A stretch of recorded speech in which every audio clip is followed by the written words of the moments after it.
Untuk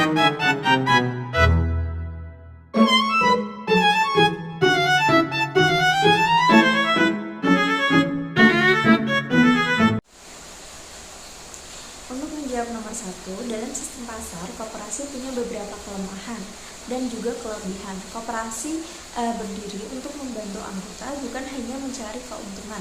Harga dan aturan ditentukan bersama melalui rapat, jadi hasilnya itu lebih adil dan juga transparan.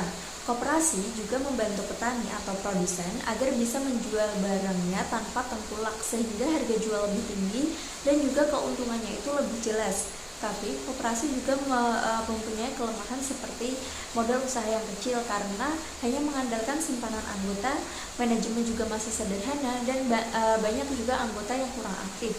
Sedangkan koperasi juga harus bersaing dengan perusahaan-perusahaan yang lebih besar.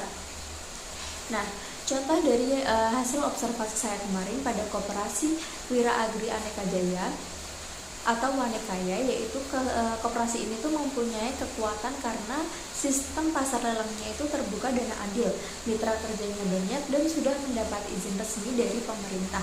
Namun koperasi ini juga mempunyai kelemahan, yaitu jumlah anggotanya yang semakin sedikit karena tidak membuka pendaftaran anggota baru, dan juga koperasi ini hanya mengandalkan pasar lelang, sehingga jika transaksinya sedikit, pendapatannya pun juga menurun.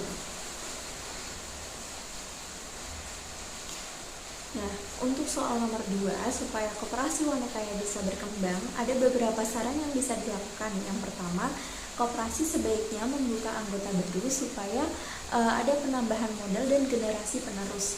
Yang kedua, koperasi bisa menambah usaha lain seperti toko pertanian, gudang penyimpanan hasil panen, atau membantu pemasaran produk melalui internet.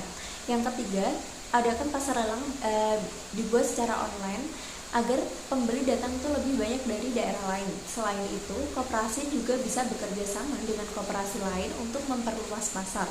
Koperasi juga perlu memberi pelatihan kepada petani agar hasil panennya makin bagus dan bisa laku lebih mahal. Dengan cara-cara tersebut, koperasi bisa lebih maju dan memberikan manfaat yang lebih besar. Nah, untuk menjawab pertanyaan nomor 3, jika suatu hari saya mendirikan koperasi, saya ingin membuat koperasi di bidang produksi dan pemasaran hasil pertanian. Saya memilih jenis ini karena banyak petani yang masih kesulitan menjual hasil panen dengan harga yang layak. Dengan adanya koperasi, petani bisa menjual secara bersama-sama sehingga harga lebih stabil dan petani tidak dirugikan.